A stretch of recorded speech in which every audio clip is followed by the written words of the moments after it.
Hello, everybody, and welcome to this panel on the future of banking, which is sponsored and brought to us by Copper, and Copper CEO Dmitry is on the call. I'm also joined by Curve's Shachar, Commerzbank's Benjamin, and Plaid's Keith, who are all waving to show you who they are. And we'll just start now with a brief introduction to everyone. We're going to be talking about the future of banking, which is, of course, an incredibly broad topic, and I'm sure we could go way beyond the hour. But I think what we're going to try to do is focus quite heavily on sort of the intersection of fintech and cryptocurrency and banking, which is the topic which should bear fruit and should produce some really interesting lines of conversation. So without further ado, Dmitry, let's start with you. Could you please give us a brief introduction to yourself and to Copper? Yeah, absolutely. Hi, everyone. My name is Dmitry. I'm the CEO of Copper.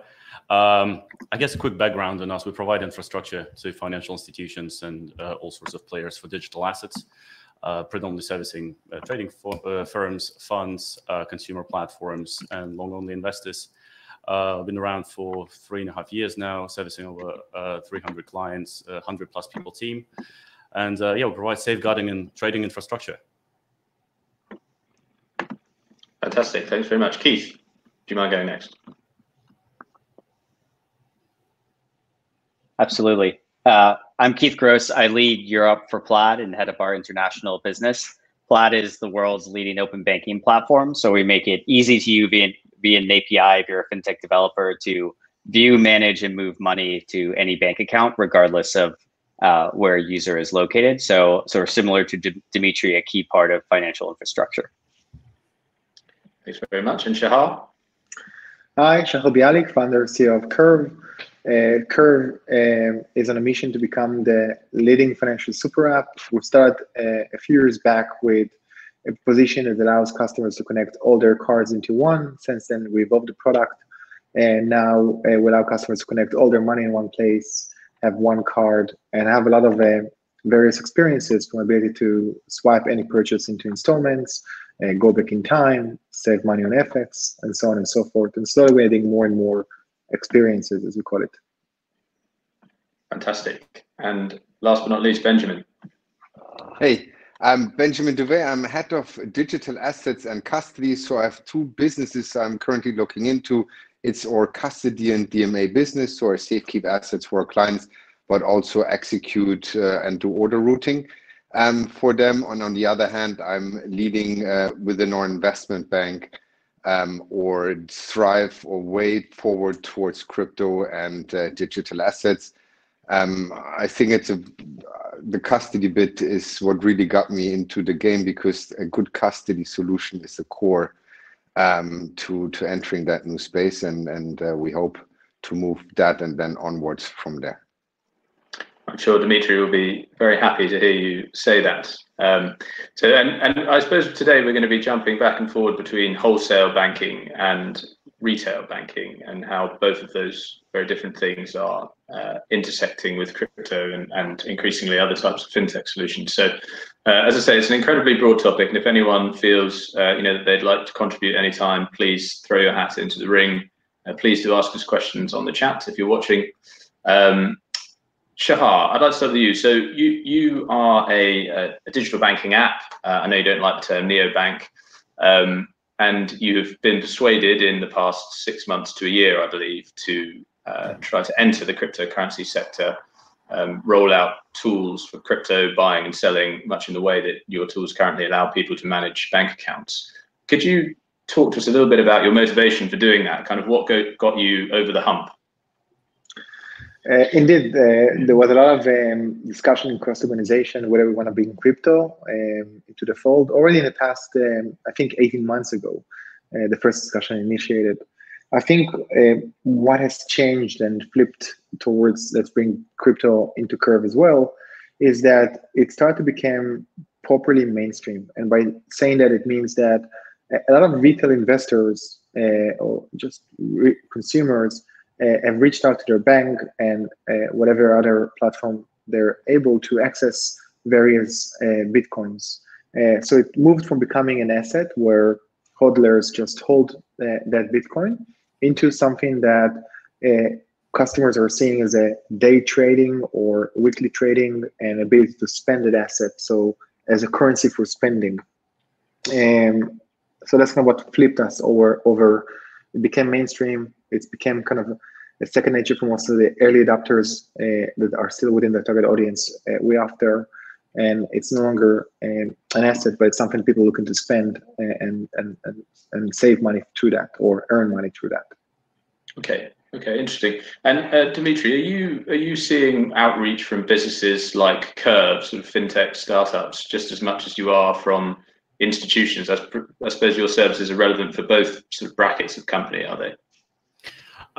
Yeah, I mean, it's gotten very hard to do the panels because we've got like 84 NDA signed everywhere. So, you know, I need to be quite careful in terms of, but, you know, one thing, you know, what we're seeing is, you know, from, if we talk about consumer platforms, is if competitor is doing it, like we get, and there is an announcement that basically thrown out, we get an email 20 minutes later, say, we need this tomorrow, we need this faster, like, you know, add XYZ, let's do this, etc. So there's a lot of, you know, competition everywhere and great companies, great, you know, great founders, etc. So everybody wants to bring this, you know, tier one product to the market. And, you know, echoing, and maybe this is going a little bit too deep straight away, but if we go all the way from, you know, consumer to the infrastructure, right? So as Shachar mentioned, the, you know, building the super app, right? So there's a lot of I guess the vision for, you know, as you mentioned, neobanks, right, and or the banking platform,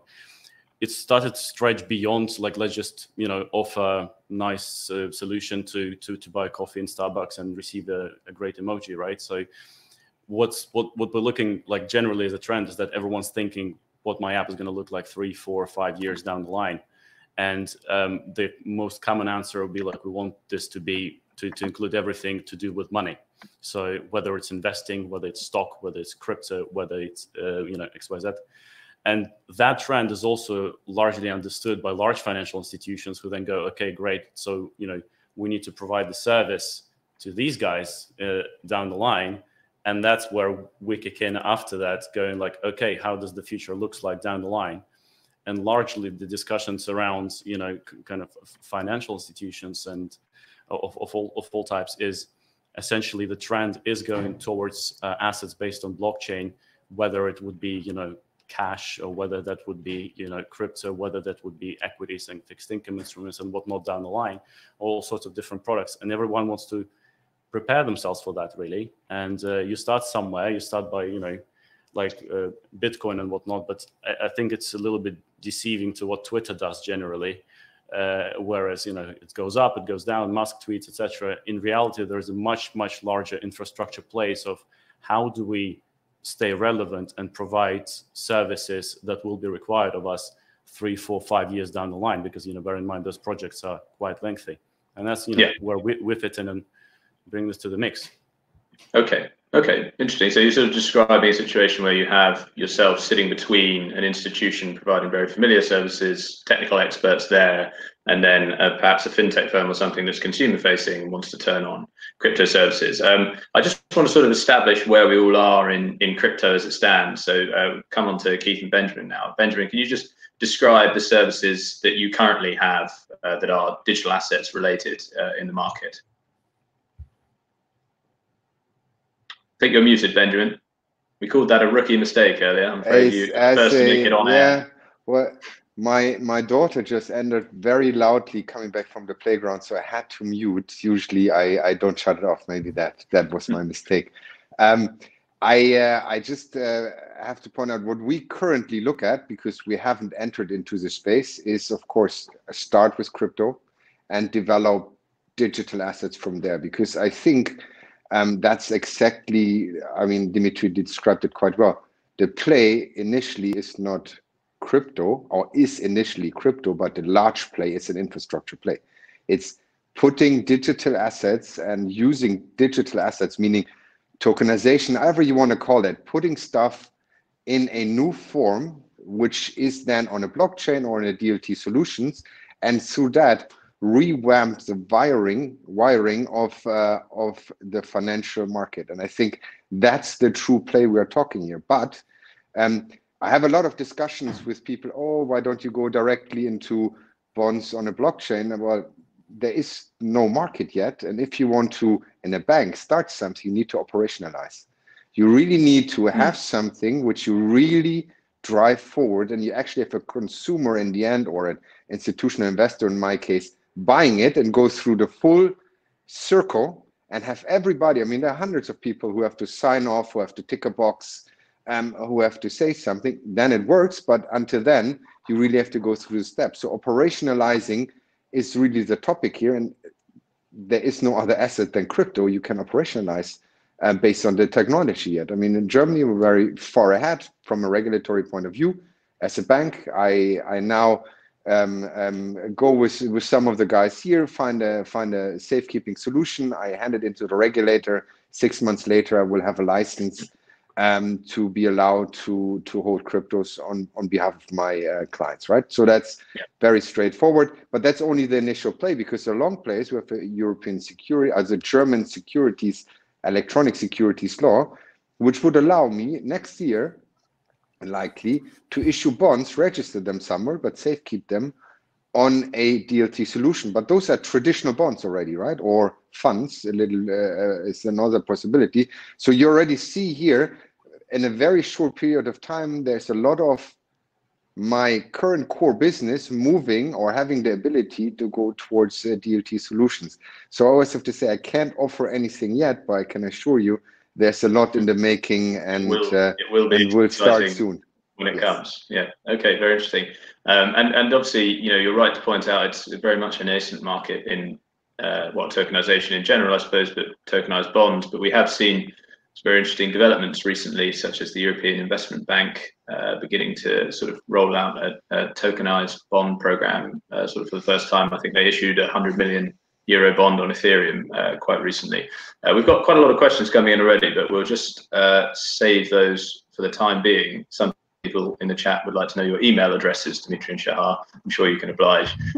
Keith, your business Plaid is, I suppose it's a little bit more difficult to understand exactly how it supports sort of the crypto economy, but you very much sit between established financial institutions and fintech firms, outside of the crypto market. So perhaps you could just explain exactly what Plaid's activities in crypto are currently. I know you're doing a lot to sort of help wallet businesses basically bring fiat into their infrastructure. Exactly. As an open banking platform, really the value that we serve right now is that we can be that connection between the fiat and traditional financial world and the crypto world. So today we help a lot of the large crypto exchanges or financial super apps with account verification, account onboarding, transfer of funds. So we serve as part of that on-ramp for players like Gemini and Coinbase and Robinhood and others. But longer term, I think we're shifting from open banking to open finance. And what that means is moving from being a platform at Plaid where we've connected to bank accounts around the world, but we've also connected to other sources of your own financial life. And I think ultimately crypto is entering a place where it's becoming mainstream enough, as Shachar said, to be one of those assets. And so I think we will also ultimately in the long run allow you to track and monitor your crypto assets as well. But today we are that fiat to crypto on-ramp connection. Okay, I'm actually just going to take one question from the audience here from Kent, which is what role will banks play as a gateway for DeFi, and how do you regulate without squashing innovation? But particularly the first half of the question, I think is very interesting. We've already seen neobanks and other types of fintech firms begin to act as a gateway to these types of assets, which without the help of companies like Curve are very technical and perhaps difficult to interact with for people who aren't technical experts. Shachar, do you think DeFi will feature in your offering once it's live? I think DeFi is a much, if you talk about cryptocurrencies, we'll have a selection of currencies there, and Ethereum definitely probably going to be amongst the first currencies we'll support. But when you talk about DeFi, I see a bigger opportunity here because it largely can solve 5 problems. The first problem it can solve is the fact that today's banking system is centralized with centralized control. The currency is no longer backed by real assets. It's really a centralized and binary kind of technology behind the scenes that initiates what the currency value is. The second problem it can solve is limited access, the unbanked, which I think there was a question there from the crowd. The third one is, of course, inefficiency and the cost of fees and the cost of making business with today's legacy bank. When I'm wiring money today from London to Jakarta, it's still using the same legacy infrastructure we used 20 years ago. So despite the world becoming digital and we have all these beautiful user experiences, the infrastructure is very limited and it lacks interoperability and has opacity. So it can solve those problems very nicely that all arise from the system of centralized finance. My bet is that it's still nascent, it's gonna take time, but my bet that the fintechs that will embrace the current banking infrastructure are the ones likely to win. The system of banking infrastructure, the system itself is good. The technology, or it's working, I won't say it's good, but it's working. What's not working is the infrastructure, and that's really where DeFi, decentralized finance, bringing the biggest opportunity. And I would argue that blockchain is the technology that can bring that. And the likes of Benjamin, who works on custodian technologies and all those contracts, and the likes of Dmitry, who works with Copper to bring that to the masses and keep innovating on this decentralized network, is the right steps to get it forward.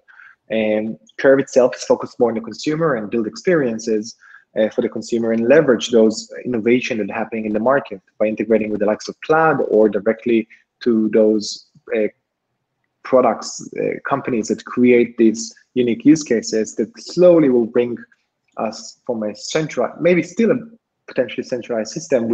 I think we're all reading now on digital currency initiatives that all the multiple regulators are looking into, including the UK and the US. And eventually they will come into the fold, and companies like Curve will then be able to leverage them to make it more accessible to customers with a better user experience. Okay, I'll come to you, Dmitry, because I know that DeFi custody is a big selling point for Curve. Could you talk us through some, maybe the technical challenges of offering that service?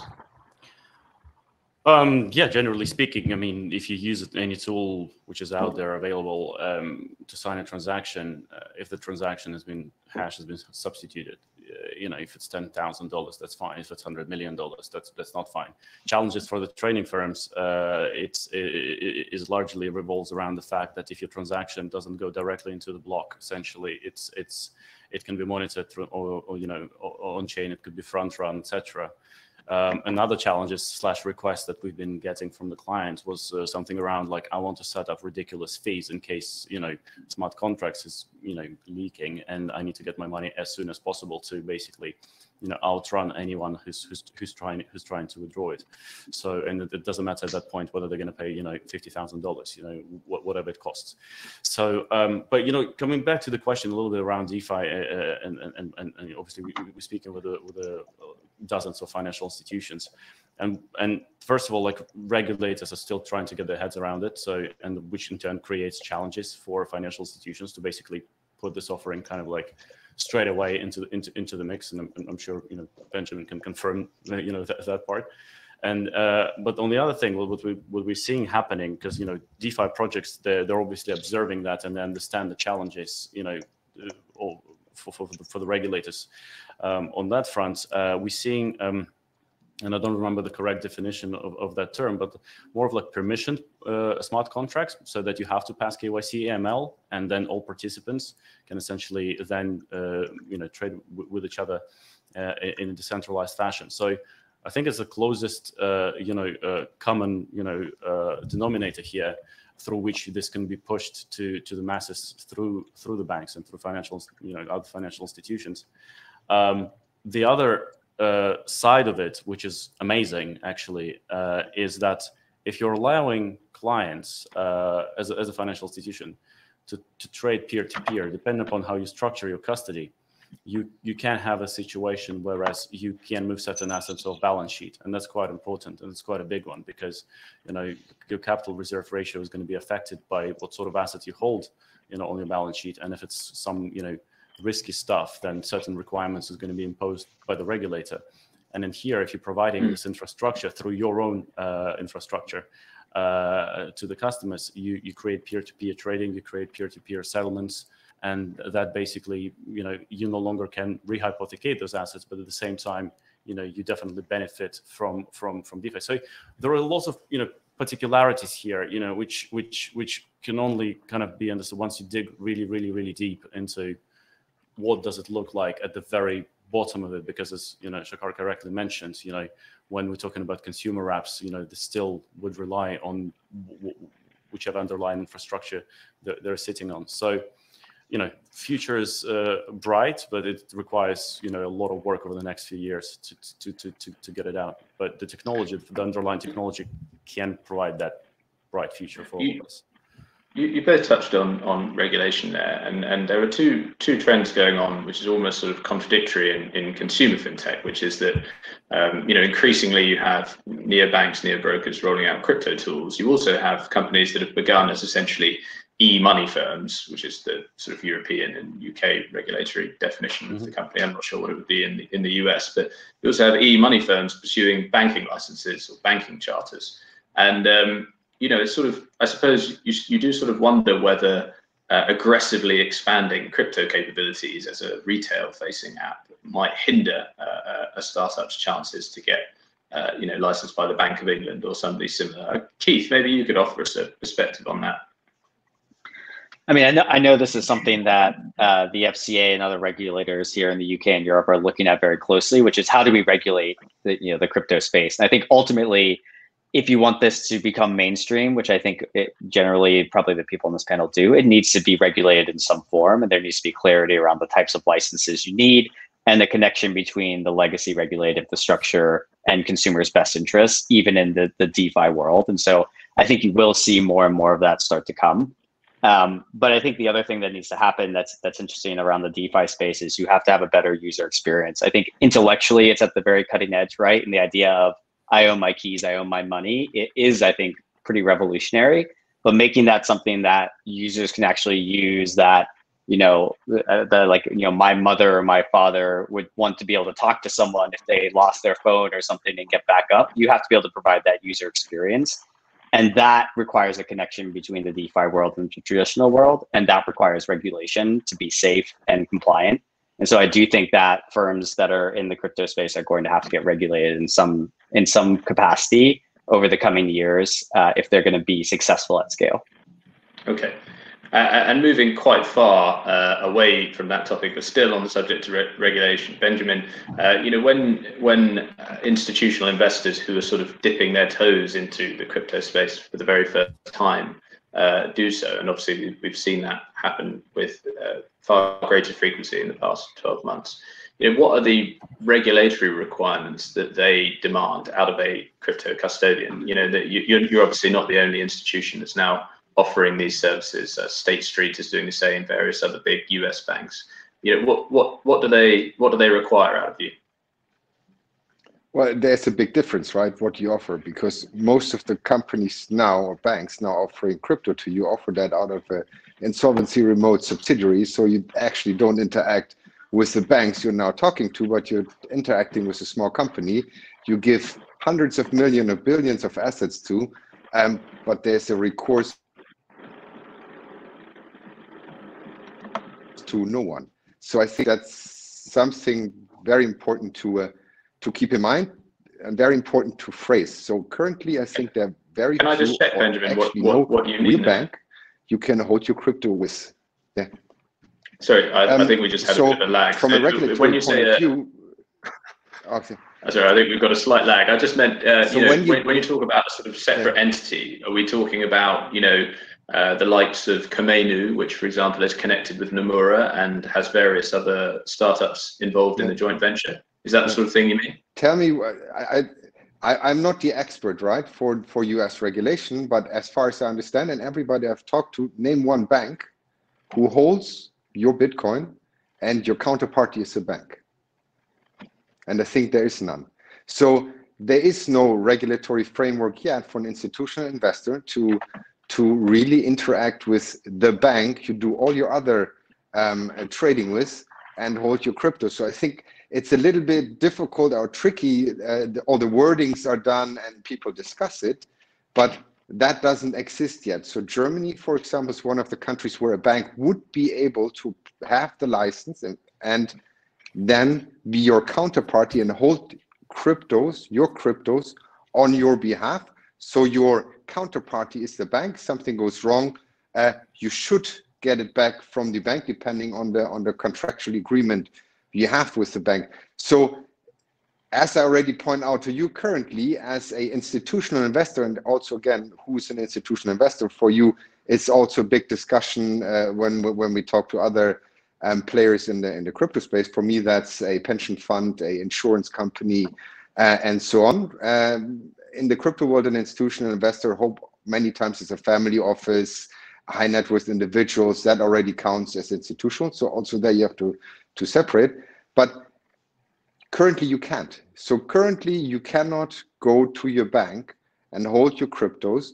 That's why a lot of the established players don't do that yet. So I think it's a hand in the egg problem we have. For example, in Germany, I go to an insurance company and says, do you want to invest in crypto? If I were you, why don't you have a young people pension scheme and you add 2% of crypto to that to lure them to your company and say, well, where do I hold the crypto? And said, well, to be honest, we don't do it yet.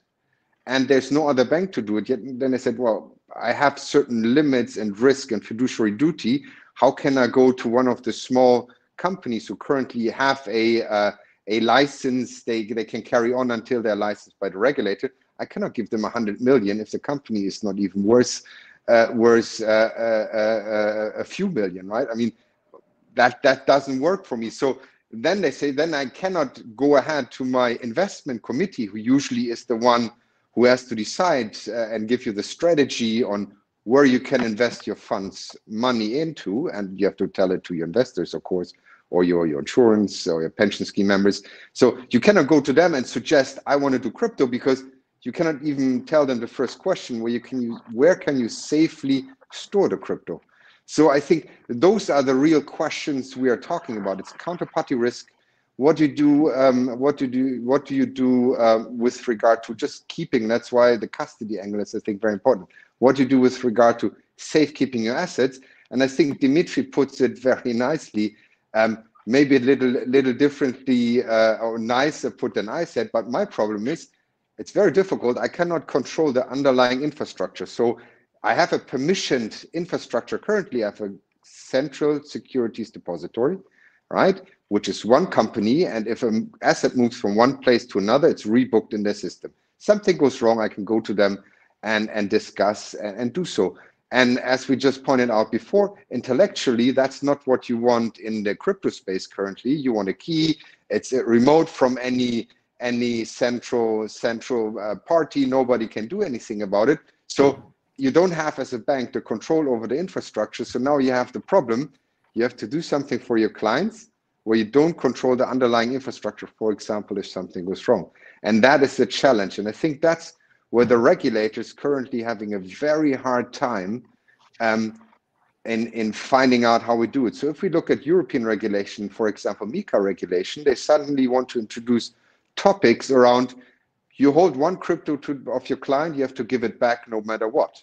We don't have that in any other asset class. In all other assets classes, it's straightforward. You do your best, you have a regulatory approval, and as long as it's not your fault and it's gone, it's gone. It's very simplistic.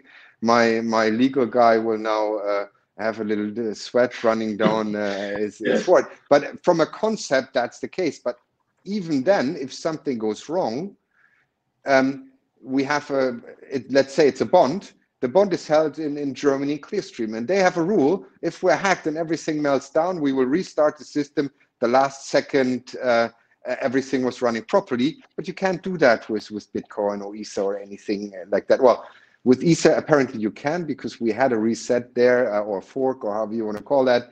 But those are the challenges, and that's the regulatory challenge we talk about for an investor: is whom can you give your assets and cryptos to? Who's your counterparty? How is that regulated for you?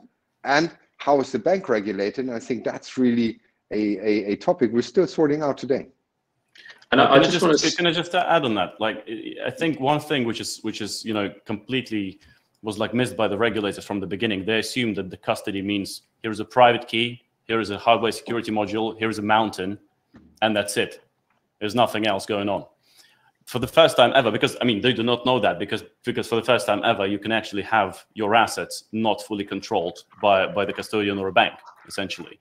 So whereas, for example, we don't have access to our clients' assets, we have a legal opinion saying that there is a minimum counterparty risk with regards to copper. It only relates to the infrastructure and cryptography, essentially, technology and cryptography, nothing else.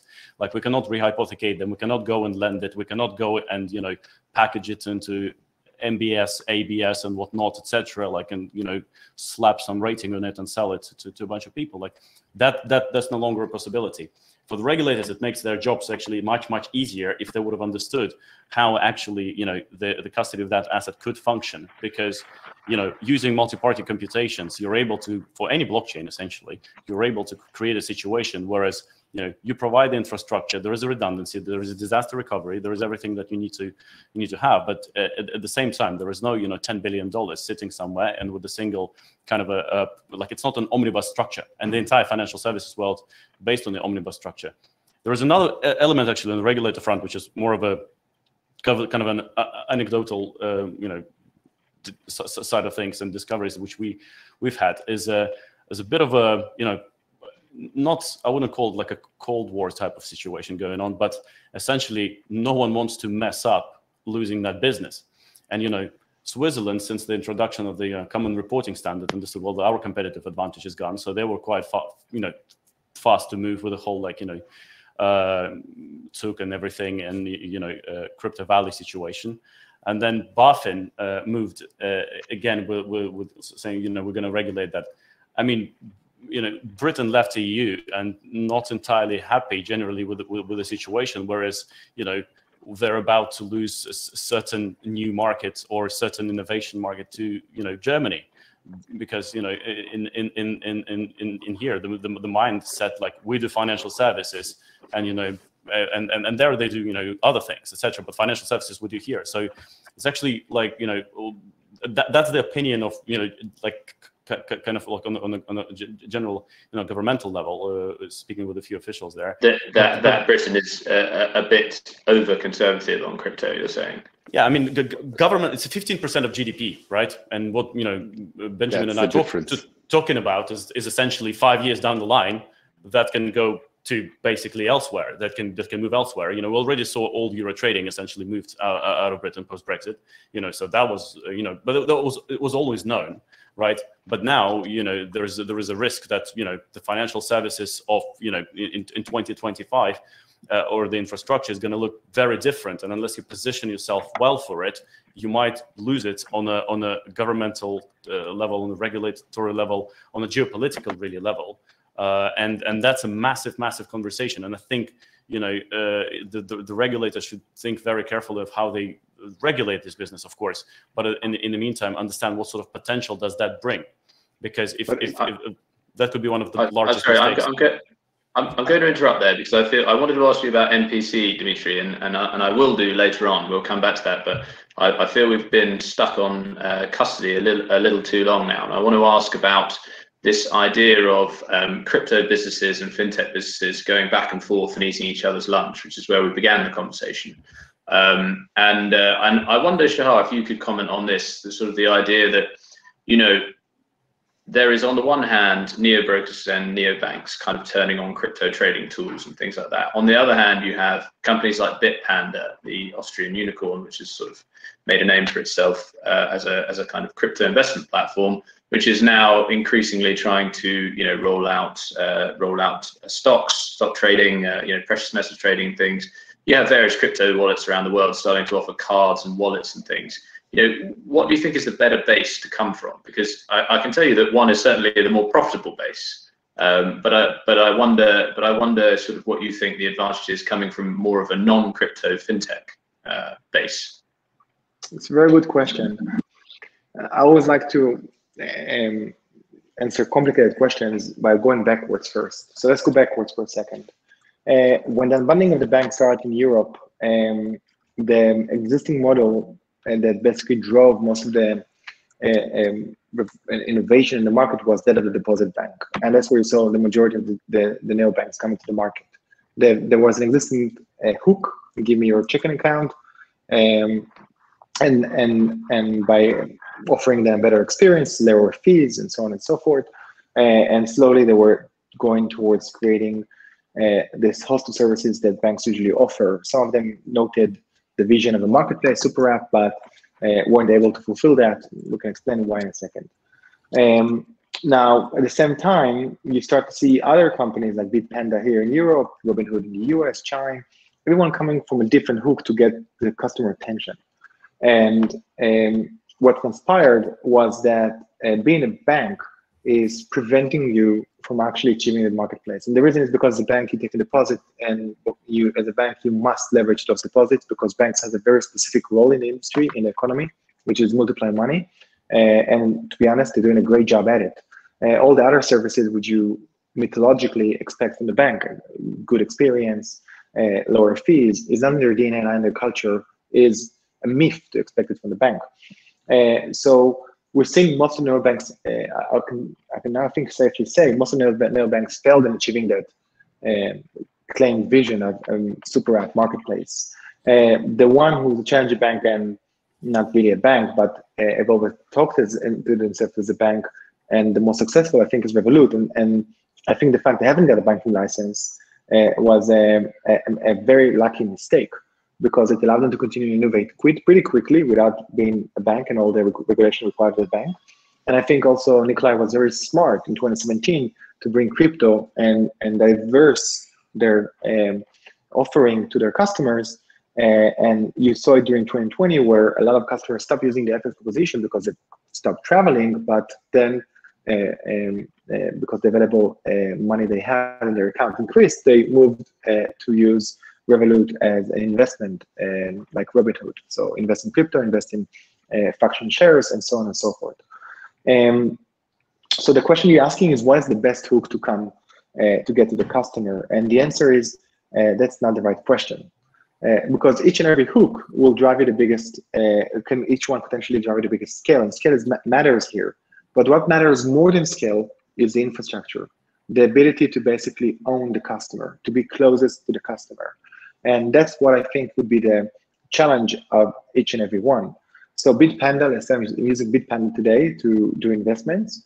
I'm not, just for the example, but I'm also using Curve. And through Curve, I'm using everything. I'm getting access to my bank account, I'm spending my money, I'm seeing my money, I can budget, I can get access to credit. And tomorrow, Curve introduces the ability to buy, sell, spend cryptos. At that very moment of time, we'll stop using Bitpanda. Or Curve introduces the ability to connect multiple wallets, Coinbase, Bitpanda, Luno, into Curve. At that very moment of time, I may be a customer of Bitpanda, but the interface and the connection, the ownership of my relationship would be Curve.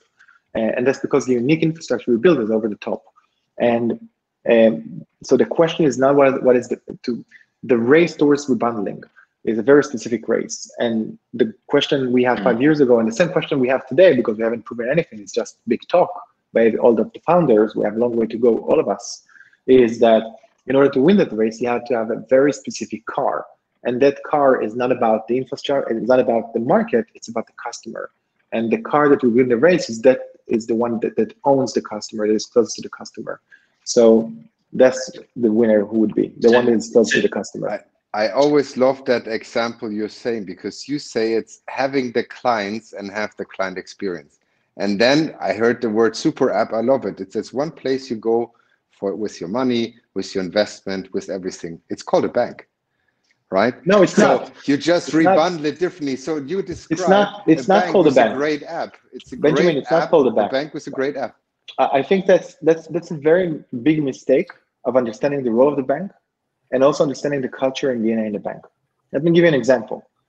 For me to operate my business really successfully, I have to have very unique 3 capabilities. The first one is user experience. The second one is pay tech.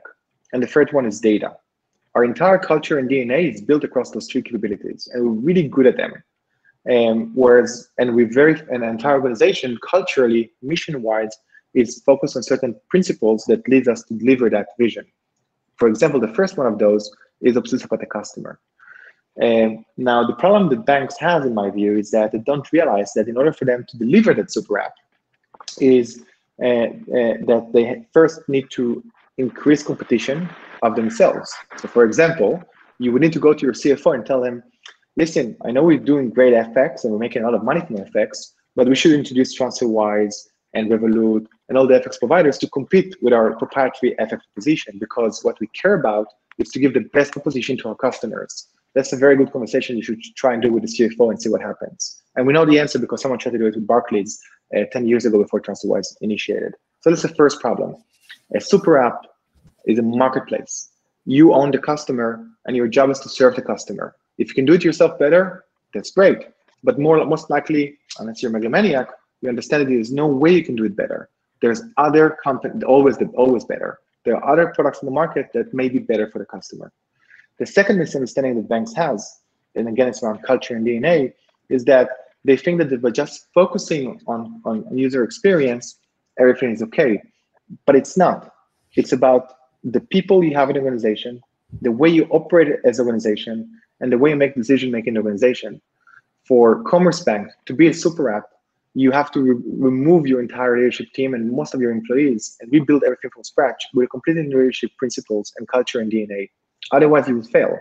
And that's where we got to the future of the banking, where, in my view, most of today's banks will become transactional banks, i.e. banks we use them for specific cases, whether it's custodians, because that's what you're doing great at, whether it's money multipliers, because that's what you're doing great at and keeping more money safe, whether it's lenders, because you're doing a great job at lending, you just need more information and better underwriting rules.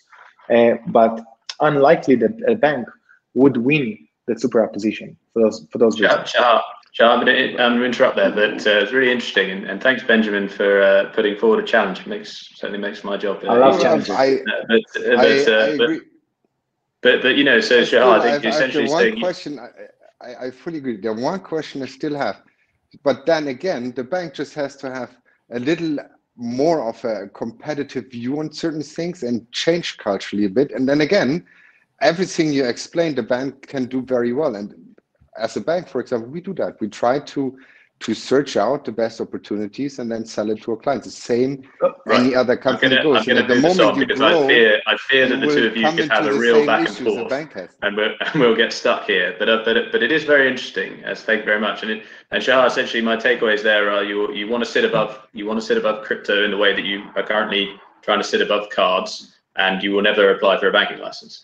Now, the only reason to apply for a banking license is to reduce your cost of funding. That's the only reason. Okay.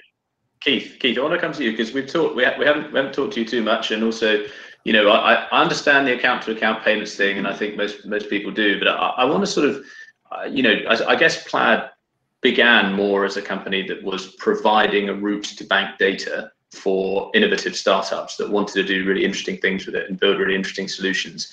And you know, that all plays into this broader open finance premise, which is obviously a kind of a regulatory regime in the making in certain jurisdictions as well.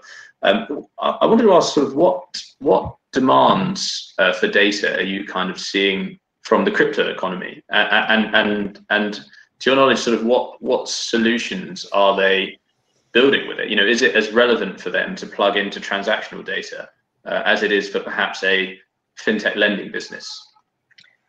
You'd be surprised because the answer is yes, but it might not be what people typically think of. So examples here would be, when this is one of the big things that I think crypto has to go through to become legitimized is there's been a history of money laundering issues, and it's been a little bit opaque. And now if you want to become, a premier crypto exchange or a place where people can park their assets, you have to put into place the right KYC levels. And that's something we're actually using open banking and be able to verify, is the person who owns this account, who's transferring this money, or who's receiving the off-ramp from selling crypto assets, actually who they say they are. And that is something where you can use open banking and open finance to verify who owns this account, what's the identity associated behind it. Similarly, with transaction data, you can verify, has this account been open last week? Has it been open for 2 years? How often is it used to make transfers? And so actually it has a lot of risk and compliance implications that are very positive in bringing legitimacy to the crypto ecosystem. So I think that's just one example of how it's being used. In the US, in particular, is that a big part of the crypto offering for Plaid? Is it more that than the payments piece? I would say it's about 50-50 equally, because I think the value there is you can get both with the same integration, right? So a lot of the customers who sign up for one end up using the other, and vice versa, because there's benefits in getting that scale behind it. But we do serve as a lot of the on-ramp, off-ramp, and along with that, the KYC checks that come along with banking data. Okay. Dmitry, I want to ask you about MPC, and then I want to get through some of these questions because they're piling up in the chat feature. You touched on MPC very briefly earlier. I guess, I know that you believe that not all MPC is equal, and that there are differing standards in the market. I guess what I want to know is MPC as a technology currently suitable for the needs of institutions wanting to enter the sector, and also for is it a relevant technology for companies like Curve and Revolut and other sort of fintech firms that want to begin offering crypto functionality? The short answer is yes. That would be the short answer. What I meant by not all MPC solutions are equally, I meant not all MPC providers are made equally. There's a lot that comes in on top which needs to be handled with financial services in mind, and MPC is basically what allows you to be part of what happens to your assets. And that's not the case with regards to traditional assets, because if somebody, like if you've got bonds, stocks, etc., at a custodian, etc., people can actually, without your knowledge, do whatever they want with your assets. And with MPC, it's just not possible on a cryptographic level. Like we have only one of the 3 shards that are being generated during the vault creation. And you can have as many vaults as you want, different temperature and whatnot, etc. You can get as many people as you want involved in terms of participation of what happens. How do you want to run your own treasury, for example? And so the place that we're seeing, from like custody, settlements, prime, standpoint, etc. in this sector, looks completely different to how they look in the traditional space. It stretches across from basically how basic custody is done, how prime desks operate, because that's another level, or altogether, which is not seen in a traditional space. So yeah, it provides a lot of flexibility. But for financial institutions, that we work with, that provides them with an opportunity to also move assets off balance sheet, which is quite important, because it's a massive problem. A recurring feedback is that we can't onboard more clients due to the balance sheet situation, essentially. And given the fact that there is a full control and ownership of those assets, by a bank or by custodian, by a financial institution, put it this way, it sits there on the books, right? And whereas before you had to go through a little bit of a legal engineering, right now you actually have just do it through engineering. So it's going to create a lot of freedom for banks and for all the participants, essentially. Okay, very interesting. Look, I'm going to move on to some of these questions, and Fernando's has caught my eye and has a couple of upvotes as well. So and I'm just going to put it to the floor, although this looks like one for Benjamin. How do institutions compare different custody solutions? An interesting question, because obviously there are now a lot of very well capitalized startups in the market. Dmitry raised $50 million a couple of days ago.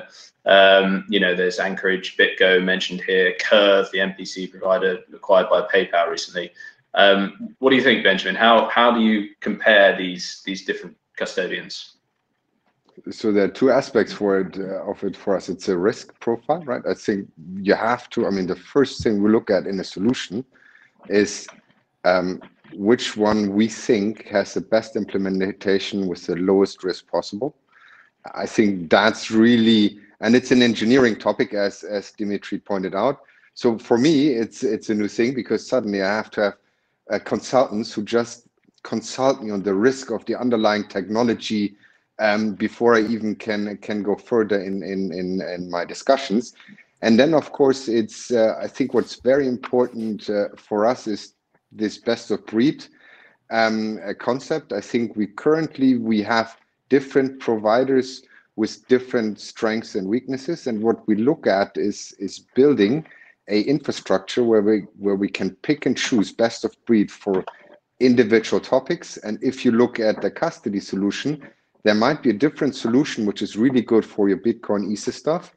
But as a bank, you want to be ready for digital assets. You want to be able to do permissioned blockchain solutions and so on. There might be another provider who's better suited to that bit. And I think it's a little tricky now, because I can already tell you the guys I've talked to early last year all already pivoted away from, hey, we do only HSM, maybe MPC, Bitcoin, and some other crypto custody for you. We are now your multi-asset platform and are ready, once we're integrated to your core banking system, to handle all these other protocols for you. So that's another very important solution. So security and how flexible and good is the solution, and modularity. For me, I'm a bank guy, so I know the buy into a vendor is a very long-term solution if you buy too much from one. So I think another topic for me is really that modularity. Do I have a good custody solution, but can I also purchase other modules, and but can I switch them, keeping, for example, the underlying custody? I think that's very important. But security, that's the number one. Okay. Thanks, Benjamin. I seem to be disrupting my connection by trying to read some of these questions, so I might have to put that to one side for 1 second. I wanted to ask, and I think one of the questions, in fact, was about CBDCs, which seem to have really acquired the kind of momentum now whereby they are somewhat inevitable. And you know, so we've seen the Bank of England recently, you know, hiring a team to investigate whether or not to do it. So I think, you know, the fact that they're hiring a team sort of suggests that they probably will. Obviously, some jurisdictions are already way further along than that in terms of their testing of both wholesale and retail-facing digital currencies. I'd like to just put it out to the floor. You know, is CBDC relevant for your businesses, and are you designing any tools or solutions around CBDCs? I mean, I can. I need it's super important. I need wholesale CBDC in order to settle digital assets. I mean, however you want to put it, in the end, there might be substitutes and there might be other topics, but currently I have a concept called DVP. I change money against an asset at the blink of an eye or at the same moment, and there's no risk when that change occurs. The moment I don't have some digital form of money, wholesale money, that's very important in the custody world. My problem is, how do I change a bond with somebody else and then change medium and maybe go into a cash lag in the old world and stuff like that. So I would love to have some kind of digital wholesale representation of money. I think he started because it's one of his topics, I assume, as well. If I can jump in on this one, kind of, I always like a nice conflict. So if CBDC succeeds, I don't understand what the role of the bank anymore and what their business is anymore, because then we'll decentralize the role of the bank, and CBDC will be, the digital currency will be owned by the bank and multiplied by the bank through the blockchain algorithm. So when it banks anymore for that, basically I can have my bank becomes the central bank of digital currency, and then products like Curve can just connect directly to the CBDC you have, and it's protected there, and therefore banks, which their only job was to multiply money, need to find a new business model. So that's my question. I must admit I'm not an expert in anything of that, just by reading. So I'm curious, Benjamin, how it's very straightforward. I mean, I'm sure banks continue to lend. The question is from which deposits? Yeah, that's exactly the question the European Central Bank is looking in with regard to their consultations. I think it's straightforward. You talk about retail CBDC. I think for a listener, very important. There's a big difference between a retail CBDC, which an individual can hold, and wholesale CBDC, which just banks or other players who currently have access to central bank money have access to. And a retail CBDC, I'm not the retail guy. So but why would there even be wholesale? From a bank's perspective, it's very easy. But if we don't have the deposits, it's difficult for us to lend. No, so I'm with you on this one. But if I'm a centralized bank, regulator and the financial system, so the regulator and also the financial system then would have to figure out how to fulfill that role. And I think that's the whole topic around the consultations with the European Central Bank and others around but CBDC. Indulge me, if CBDC exists, why would the central bank even create this kind of wholesale CBDC and retail CBDC? Why don't just create retail CBDC and that's it? Because that's what currently the central bank is looking into. What does that do to the financial system, and what are the benefits and the downside? I mean, I can ask you another question. I can currently pay with my iPhone. What's the upside for me? I don't really care what I have behind it. What's the upside for me of using anything else than the current rails as a consumer? I don't think it's a relevant question, because it's just it's my unrelated. Can I jump in here? I think general question. Dimitri's coming in as well. It's a good topic. I think whole discussions around CBDC is like something around like, teenagers talking about sex life. We have no idea how this looks like. We have no idea whether it's going to be permissionless or permissioned, which blockchain is going to be used, how it's going to operate. And then imagine every single country implementing their own version, some wholesale, retail, some based on Solana, some on Ethereum, some on Algorand, some on Hyperledger, etc., and how all of this is going to be, happening. I mean, I think the best example of how actually, a dollar, for example, could be utilized for settlements, and like Circle, for example, Coinbase, USDC, right? They got approval from the regulators for this coin to utilize in settlements. That's in our world, here is an MVP version of that, and it works, and people are happy using it. So why don't we expand on? It's a counterparty risk I don't have currently. You mean the stable coin into the system? Yeah, I mean, I was talking about coin is a new risk. Yeah, absolutely, Benjamin. But to your point, we tried that 4 years ago. I think we used a settlement coin. We did all of that. Introduced. Yeah. Settlement coin is a little bit separate, right? Like there is some there's a whole Hyperledger fabric, etc. like situation. But like let's also unwrap a little bit the situation with the whole DVP. How you phrased it like really nicely. How DVP is happening in reality. DVP, if the message is messed up for settlements, right? The MT500 message on Swift. You need to basically wake up your sub-custodian in New York and then speak with the sub-custodian in Geneva, etc., and then get the ISIN right, and then get the numbers after the comma right, and then maybe it's going to actually settle DVP. And sometimes that's not T+2, sometimes that's T+26. So in case you have something like USDC, at least as a utility to do the settlements against something, on a smart contract, that's a step forward before the whole CBDC. That's why we like Dmitry and Benjamin. I'm sorry to interrupt. I need to sort of wave my hand and interrupt. I've got probably time for one more question. I'm going to put it to Keith. Private stablecoins are probably a nearer term possibility than CBDCs. CBDCs may well happen. Private stablecoins, Keith, would they disrupt account-to-account payments? Even though account-to-account payments are a pretty new and innovative way of moving money around, in theory, a private stablecoin that was widespread in terms of usage might be more efficient still and cheaper.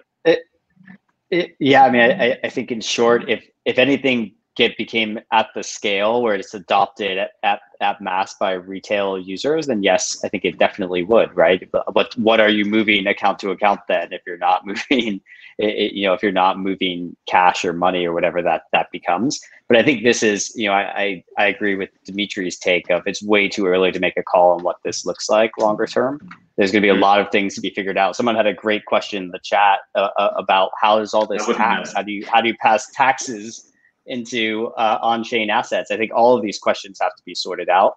But in short, yes, I think account-to-account payments would be disrupted by a digital currency if it was adopted at scale. But I also think then you are by nature doing account-to-account payments to wallet addresses on that chain. It's just a different form of it. Okay, well, look at Finality. If you want to read up wholesale, look at Finality. We invested in that. It's a great solution for a slow moving digital. It's been a bit slow moving. But look, thank you very much. It may be a bit early to be asking these questions, but I think we've done a pretty good job of trying to answer them. So thanks very much, everyone. Very enjoyable. Lots of spirited debate, and hopefully everyone learned something. Thanks again to Copper for sponsoring, and to the audience. See you all at the next talk. Thank you very much, everyone. Thank you for having me. Bye. Take care. Cheers. Bye.